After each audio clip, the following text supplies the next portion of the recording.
We've defined grace. I'm going to keep repeating this, but we've defined grace as God's deep love for us, seen through acts of undeserved mercy and unreasonable forgiveness. And it's important. I have ice in my mouth, and I shouldn't have done that. It's important that we put those words, that UN right before those words, and not just to make us feel bad, but to realize that the gift that is freely given to us didn't have to be given to us. It also didn't have to freely be given to us.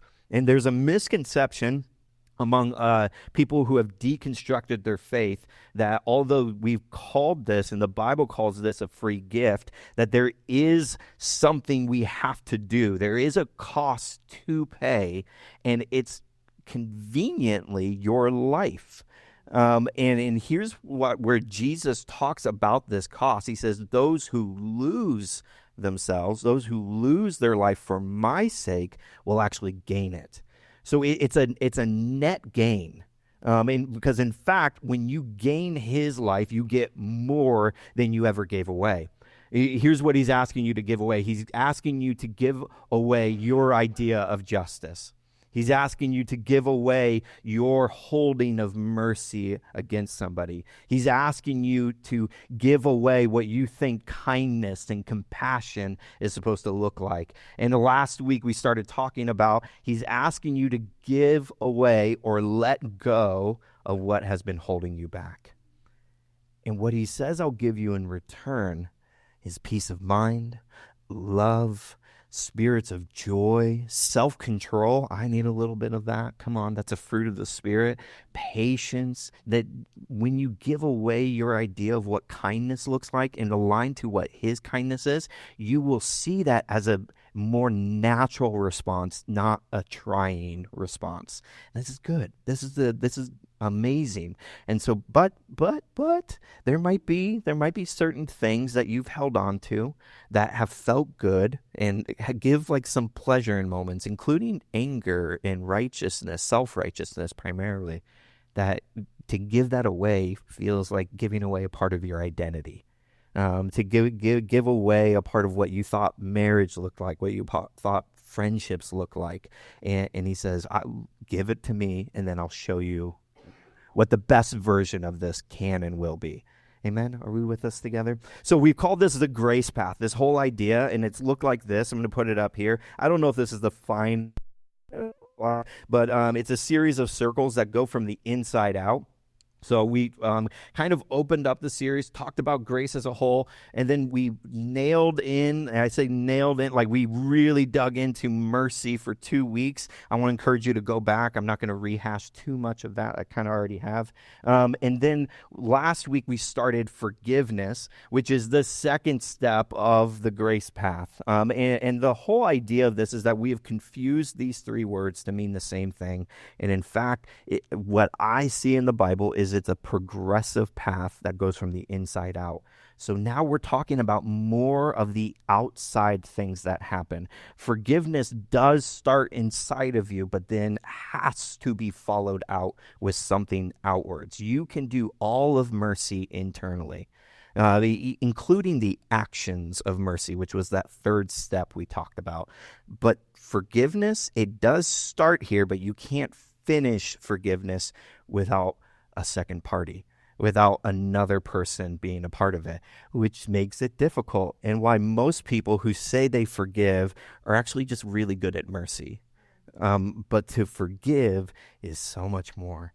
Anyway, I want to encourage you, go back to that last message this last week. Within the forgiveness circle, there are just 2 layers, but each of these layers present lifelong challenges. The forgiveness steps on the grace path look like this. Last week, we talked about let go, and this week, we're going to talk about let God. Let go and let God.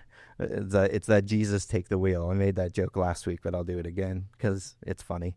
And was it Carrie Underwood that did like the new popular one?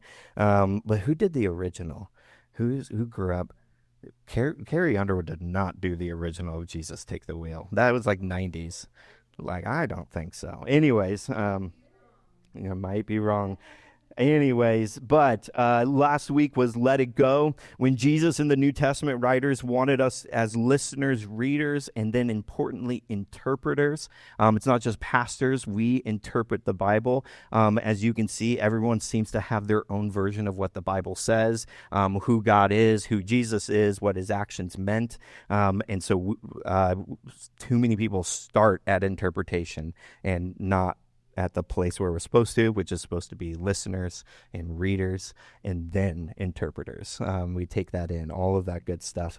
And so what they use is this Greek word that means to let go of debt. It's a financial term, so that you would hold something over somebody, a dollar amount, and then to forgive in Greek culture, because they actually didn't have a term for the emotional forgiveness that we're going to talk about today, because it just wasn't a part of their culture. You either held something over somebody or you didn't, and it was done. And if you held something over, but like somebody still, like you had that resentment, you have to go solve that so that you can move on. Like, it was built in that. We do not have that at all. We have so many ways that we do not need to work on that, try that, any of it. So he gives this idea of debt, of holding on to this. This week in our groups, we acknowledge that then true forgiveness is not as simple as saying, I forgive you to somebody and moving on. What the Bible teaches us is that those who study, and what the Bible teaches us and those who study the human brain now tell us, is that we keep replaying wounds within our minds. And so even if you have gone through the forgiveness steps where you have, you've acknowledged it within yourself, and in order to find some healing, you have stopped the beginnings of those replays, and then you've gone to that person who has wounded you or wronged you, and you said, hey, I just want to let you know, and I know you're not asking for this, but I forgive you.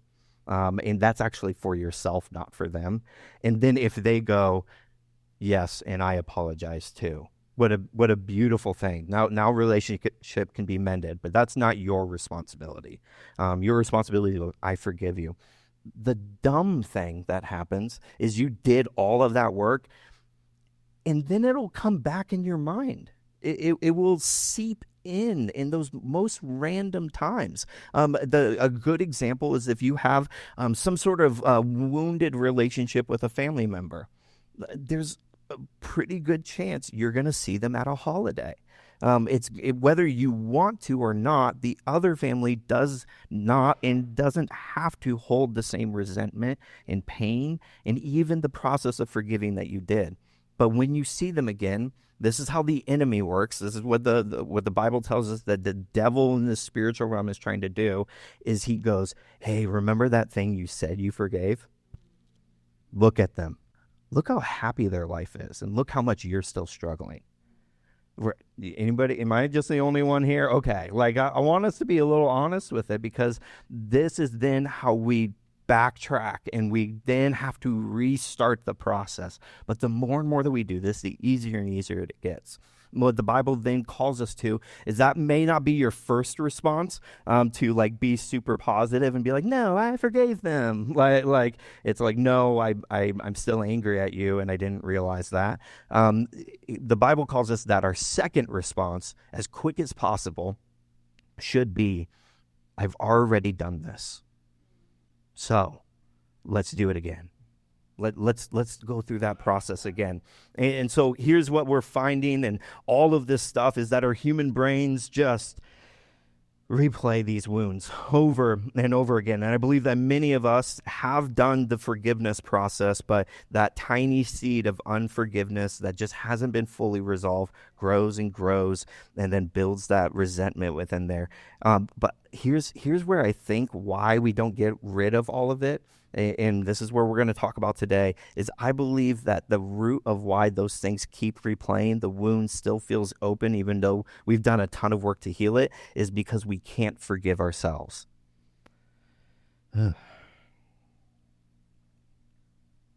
Forgiveness of others is oddly easy in comparison to forgiving yourself. It's why forgiving others is the first step. If only because you don't have to live in the mind of the person who wounded you. But what if you wounded yourself? What if, because of your actions or your allowance of something, that now you feel wounded and you don't trust yourself? You don't trust yourself to make good, healthy decisions. And there's this, okay, there's like nothing else in creation that can do, you can step outside of your body in a weird way. So you can have a deep emotion, like really feel anger. And there's this weird thing that our minds can do, which is they kind of like, and look at ourselves and go, why are you so angry? Right? Like, has anybody kind of done, like, maybe you didn't like, but in your mind, you almost are acknowledging a part of yourself that is separated. And that's okay. Like, that's, by the way, that's not schizophrenia. That's how brains work. It's how crazy complicated your brain is, and how God designed us is that you can kind of separate parts of yourself, and there is a healthier part of yourself, and sometimes it feels more logical, like that type A type of person that just is like very critical and just in analytical, and will look at the emotional self and go like, chill out, dude, like relax a little bit. And so we are able to do this, and because of that, then we have this like separation of forgiving ourselves within this. Here's the thing is, you can't trick yourself, you can't lie to yourself, you can't hide from yourself. And the author of Art of Forgiving, I talked about it last week, and I'm going to reference it a couple times. He says, if forgiving ourselves comes easy, if a lot of us are just like, you know what, yeah, I did something wrong, and now I'm moving on. He says, if forgiving ourselves comes easy, chances are we're only excusing ourselves, ducking blame, and not really forgiving ourselves at all. And in previous weeks, we described this as being efficient at mercy, but poor at forgiveness. I'm really good at the good response, which is, I did my best, or I did what I could. Like, that's mercy. But you have not done the deep work of forgiving after this.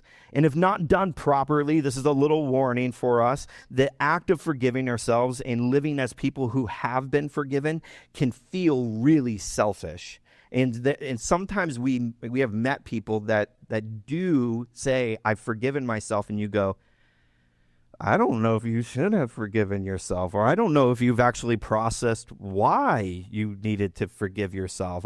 Because you're still kind of acting in the same way. And if you forgave yourself, you're on the path to do it again. And now you're probably going to hurt somebody deeper because you think you can get away with it this time. Like, anybody, I've done that. I've looked back and gone like, oh, geez, Eric, like, what did you allow? Like, how is that happening right here? The author, again, in The Art of Forgiving, he says the absurdity of the type of person who wounded deeply, forgiving themselves. He says, if a drunk driver ran over one of my grandchildren and told me a few days later, don't worry, I have forgiven myself, I think I might wring his neck. Like, this guy who wrote the book on forgiving is like, if somebody told me that they've done the work that is some of the hardest work of forgiving, I might hurt them. Like, but what he's saying right here is, it is not a 1, 2, 3 day process to forgive ourselves. It is a long to truly do it, to get rid of those seeds of unforgiveness of someone else, but then for ourselves and what is happening. Forgiveness then involves two parties, the wounded and the wounding person. And the right to forgive belongs to the one who has been hurt, the victim. They are the only ones allowed to forgive. So what do you do when we are both the victim and the offender? I offended myself, and I can't believe myself offended me. Okay, anybody? Okay. I find myself right here a lot. Last week I asked you to let go. This week I want to ask you to let God forgive us. You may have heard this in the context of salvation or eternal life, asking forgiveness from God to atone for what you did against him. That is true. That is right. And we've kind of hit on that in previous topics. But some of the actual act of, hey, God, I did wrong against your, like, okay, just for Bible sake and understanding a little bit, sin is very rarely an action. It's always a heart condition. It's always something that we've done within us, that there's been this rebellion that we have. We're okay. Humanity's just an angsty teenager. Have you guys, were you an angsty teenager? Natalie was. Only from the stories that I've heard, I was a saint. I don't talk to my parents, but I was a saint, and I'm sure you were too. I'm sure you were a bundle of joy to have in the house, and your parents couldn't wait for you to come home, and it was great. But we're still kind of those angsty teenagers, which is like, I just want to do it my way, and I don't want to do what you said, and I don't want to be a part of this family, and that, like, all of those things. Like, we're still doing that, and the way we're doing it is against God. And so this is what he calls sin, which is this separation of the relationship that he has in store for us. He says, I have a way of life that is good. We just kind of referenced that this morning. There is a way of life that is good. I want you to live this way. And we went, nope, like opposite direction. Like, I'm gonna do this because you told me to do this. And he says that is sin. That there is this break in this. And so how we reconcile when we recognize, sometimes rock bottom, oh crap, this is where my actions led me. What did I expect to happen? He told me this was going to happen. So we go, hey, Father, can you forgive me? Can you bring me back into relationship with you? The other side is, hopefully you don't have to reach rock bottom to have this come to Jesus moment of like, oh, this is the type of life I want to live. And so I can stop some of those initial things really, really quickly from there. I know kids are awesome, aren't they? It's all good. So I want us to focus on asking forgiveness from God in this context of what we have done to one of his children. Sometimes, I haven't done it recently, but we'll have people over and they're talking, we're pastoring and we're talking about life and friendships and light, all this stuff. And they will say some of the meanest things about themselves.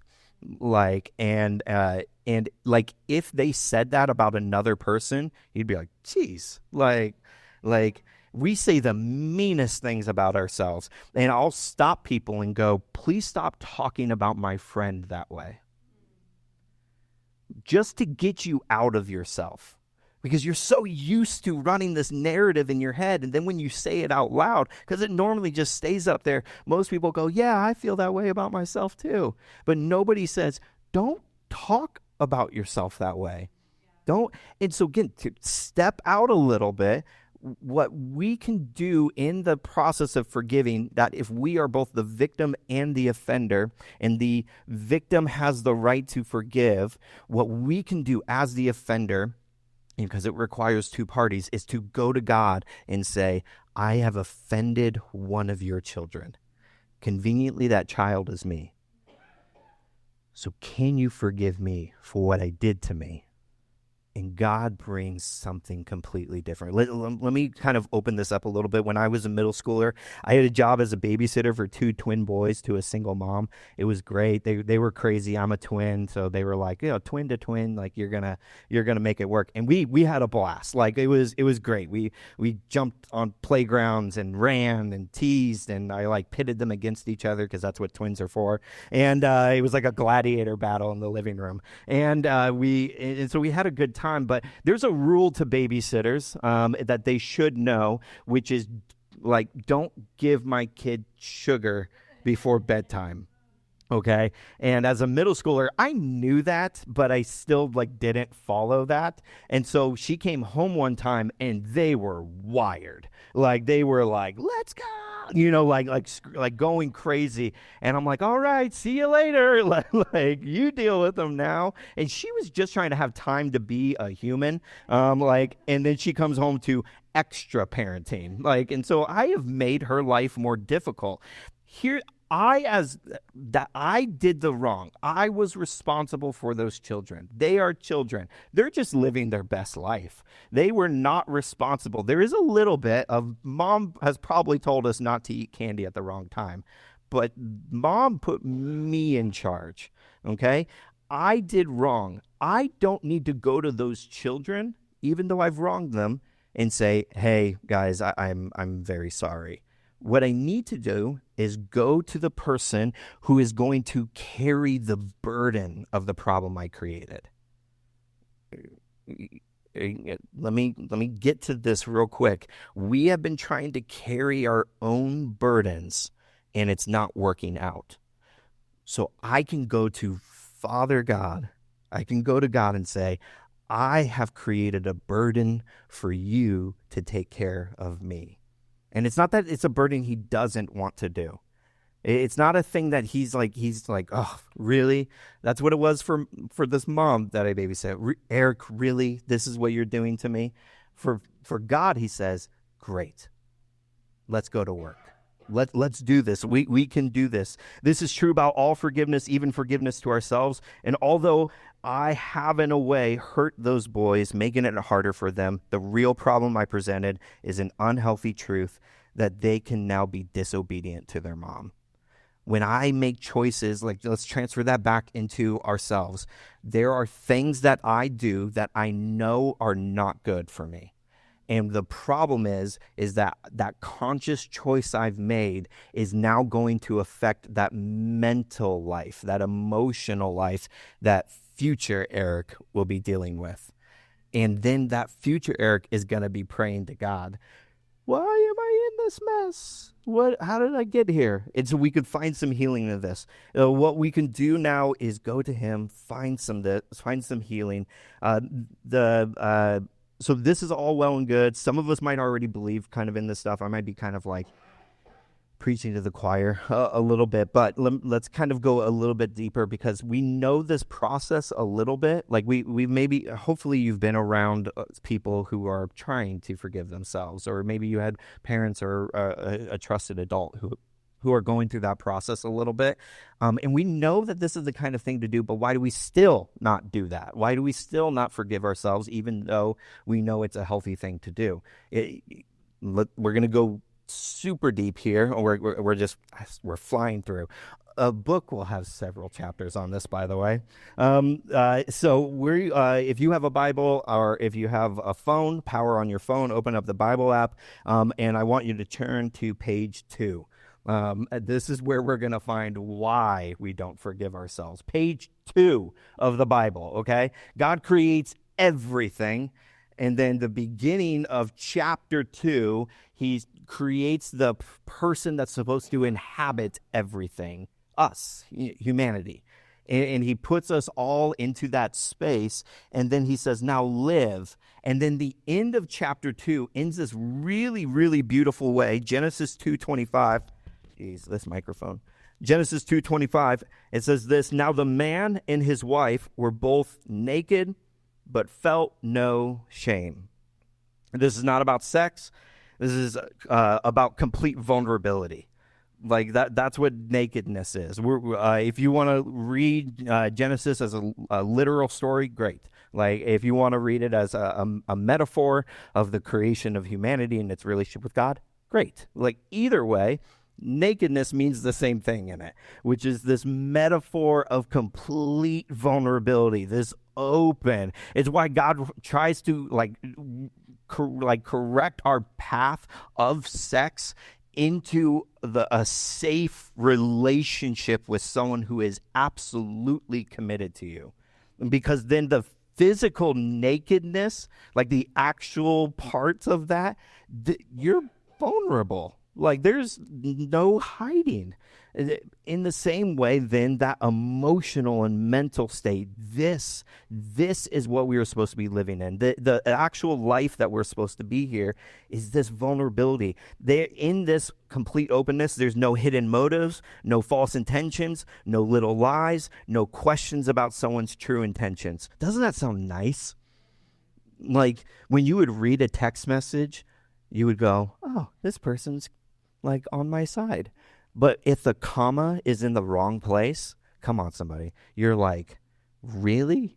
You hate me? And then you meet them and they're like, oh, sorry, I didn't know that's what you like thought was happening. I was just like, you want to get lunch?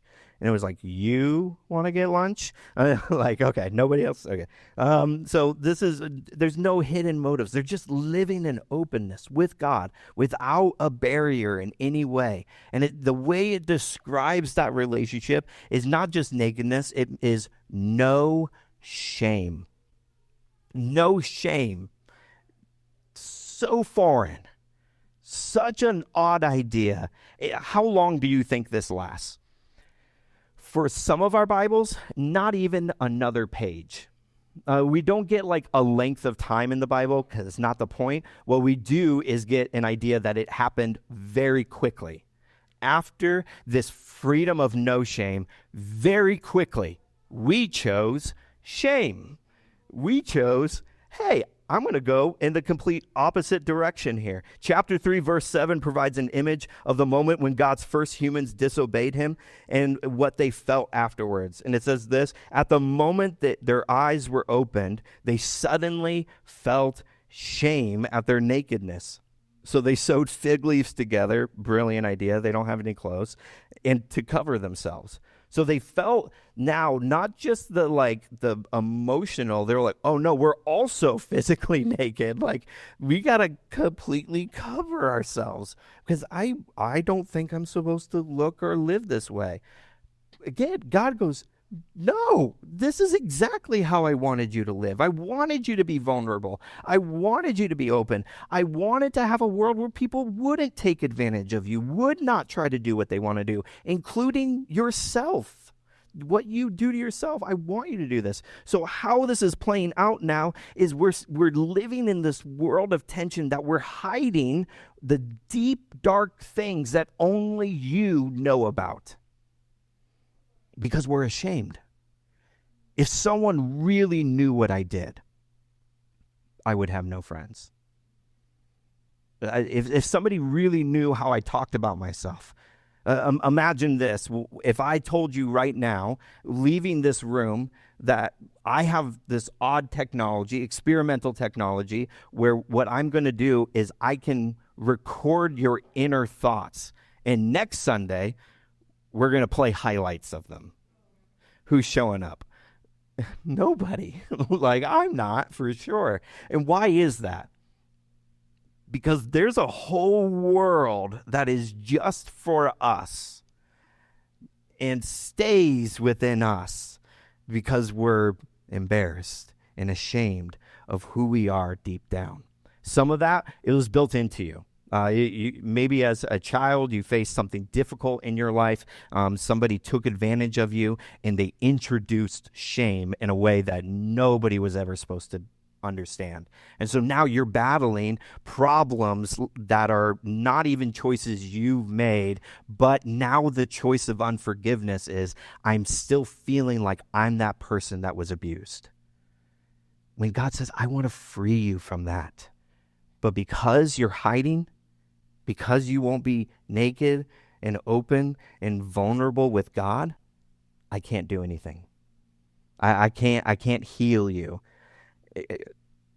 Are we seeing some of the difficulties that we're talking about here? This is the deep parts of forgiveness. This is why God's forgiveness for us is unreasonable, is because he already knows those thoughts and still chooses you, even though you won't choose yourself.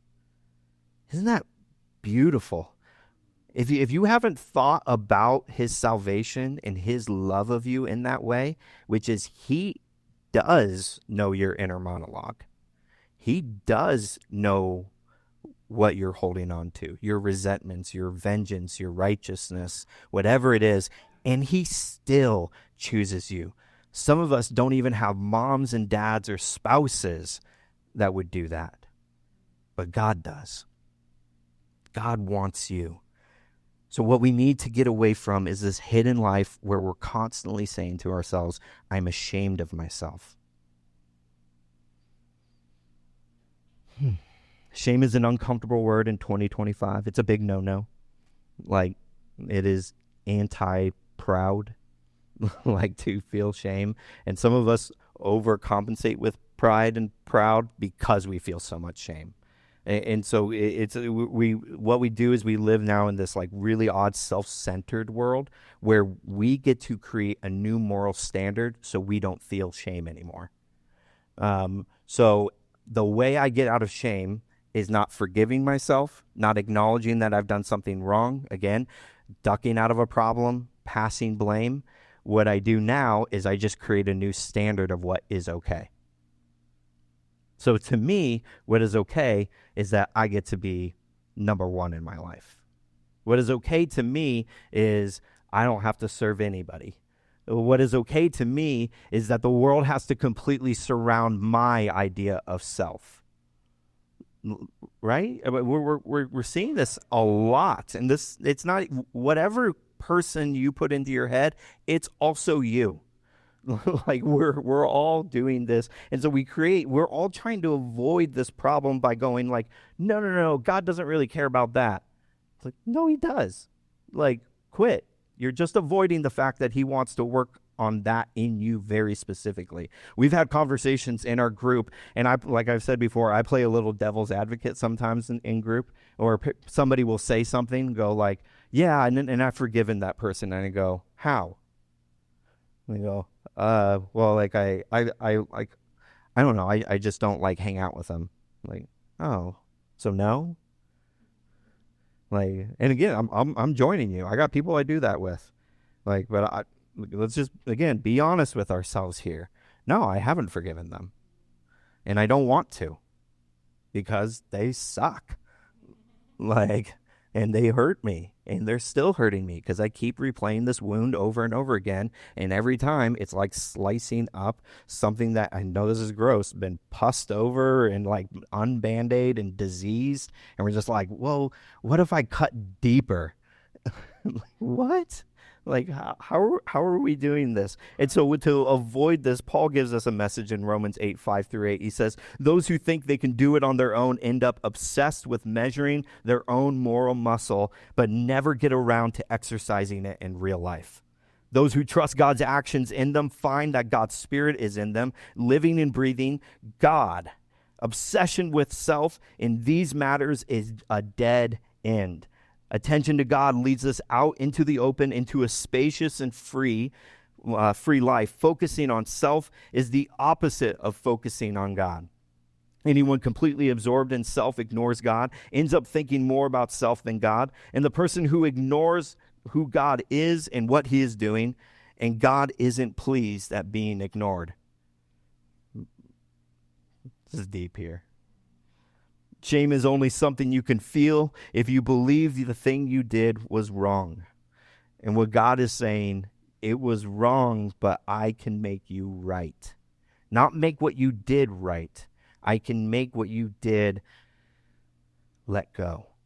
That you would no longer hold on to it. And he's quite literally the only one. There are entire therapeutic practices that I'm a fan of that help you get to the place where you stop feeling ashamed about everything. And they get you to the process that you were just trying to survive. That's how you developed this deep core action, behavior, addiction, whatever it is. And they try to pull that out of the root. But where that ends and where our faith is supposed to begin, and this is how God designed us as humans, is you can't fully live free unless you go to him at all. It's why we have so many friends who have done the hard work but are still burdened by the thing that they are working so hard on, because there is no other answer but God. Try as hard as you want. It cannot be answered without him. If we could figure out every answer to all of life's problems without him, he would not be God. And what we get later in Genesis is a thing called the Tower of Babel, where they said, well, let us try to reach a place where God is. And God goes, nope. You need me. I made you for me and me for you. You can't do this without him. So here's one of the things. These kids are awesome. I love it. So what we have done is make God wrong and not you. No one wants to feel ashamed. The Bible supports your hope of living a shame-free life. But we have become what the Bible much later says, people in fear of painful exposure. And in this way, we have become shameless. And to be shameless is to be unashamed because you're never wrong. Shame is not always a bad thing. Maybe it's only been in the context of bad and guilt and all of this stuff, but that's not the only way. There is actually healthy shame. Did you know that? Like, when you do something wrong, you should feel some shame, which is, I did something wrong. Like, and that was wrong. And I feel bad about that, if only because I hurt somebody. Maybe I don't feel bad about the action, but somebody got hurt in my action. In marriage, we get in arguments, and sometimes I have to stop. And this has been a long practice. We're getting ready to celebrate 13 years. This has been a long practice where I'll have to stop and go, okay, I may not be sorry for what she says is wrong. Like, I might think I'm right in this, but I am sorry that I wanted to be right more than I wanted to be married. So, shut up, Eric. You don't have to be right. And when you said till death do us part, you meant it, which means you can have this argument in a healthy way in 2 years. And would you be married to this person for 2 years knowing that this is something that I'm either going to change or she's going to change, or the reality is both of us are, and we'll find each other? But have I committed to not being right because I got to be right? Why? Same with our relationship with God. No, God, I got to be right. That person was wrong. And you telling me I need to forgive them, or that I need to forgive myself. And in the process of forgiving them, I need to learn that I've been living in shame with this. Don't tell me that, Pastor Aeric, because it's my pain, and that's what they did to me. And God goes, if you want to be so right that you're not in a relationship with me, I'm not going to stop you. But if you want love and peace and joy and patience and all these things we talked about, you're going to have to at some point go, I think I'm wrong. And I think I need to go to him. Healthy shame can look like this. I'm ashamed of what I've done, how I've hurt somebody. An unhealthy shame is I'm ashamed of who I am.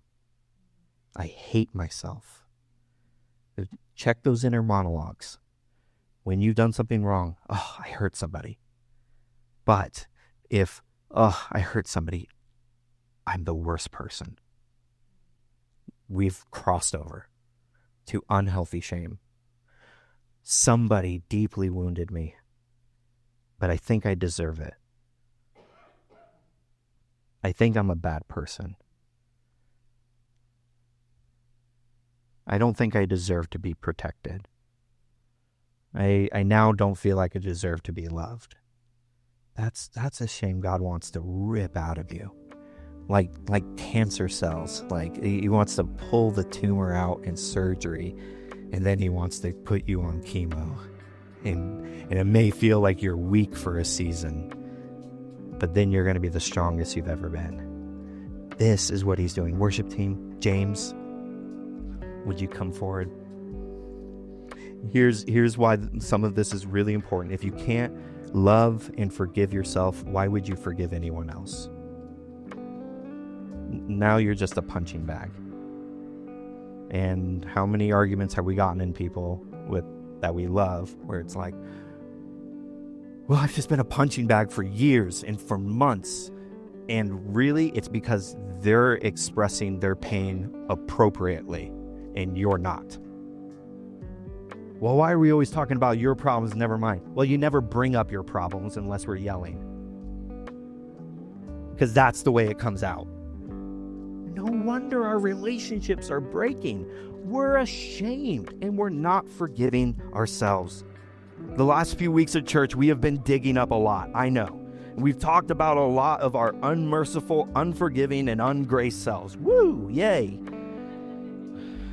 We were shaped and developed and molded into the people we are today. Almost every expert in fields of psychology, sociology, and theology agree that the unyielding roots of shame grown from traumatic events, criticism from trusted people, and societal expectations about appearance and success are frequently at the root of all of our unforgiveness. We said this in our group this last week. I said, if I asked why you haven't forgiven somebody 5 times, I bet we will get to the root, which is I'm ashamed. A large number of anonymous surveys reveal the truth about what we really think of ourselves. A National Science Foundation study found that 80% of our daily thoughts are negative. And then a coinciding study, another in 2019, said 95% of these negative thoughts were repetitive. Meaning, again, we're pulling the same wound. Imagine 80% of your thoughts were the same 5 things you said about yourself over and over and over and over and over and over. Then you fall asleep and then you wake up and over and over and over. Okay, break the cycle. Live free. Move in this. A 2024 article in Psychology Today highlighted research linking shame to various mental health issues, including anxiety, depression, and social anxiety. So if you have something like that, it doesn't mean completely, but I would push to you, if you're feeling anxiety, depression, and social anxiety, what are you ashamed of? What are you afraid people are going to see when they see you? Again, in 2024, a study found that higher feelings of shame and guilt were linked to diagnoses of chronic disease and pain. If you are feeling a pain that you've gone and sought care for, chiropractic, therapeutic, like whatever, like you've tried to find it, and no matter what, like the doctors can't figure out why your hip, your leg, your back, like cannot heal in the time in which it says that it should. Mental health professionals, and long before this, God says, you're ashamed and your body is so tense that it can't heal. Even if you wanted to do a miracle, your body wouldn't allow it.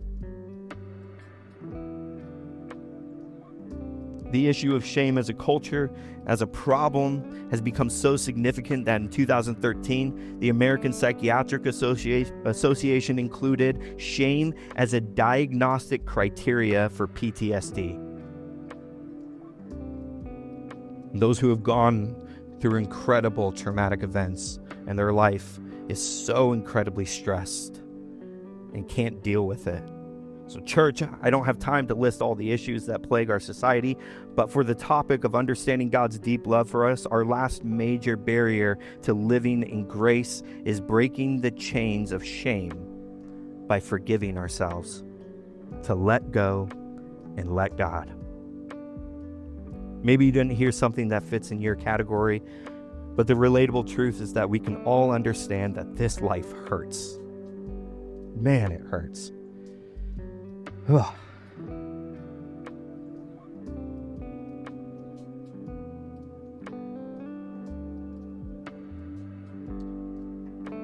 But pain is meant to be an alarm clock, not a knockout punch. It's supposed to wake you up.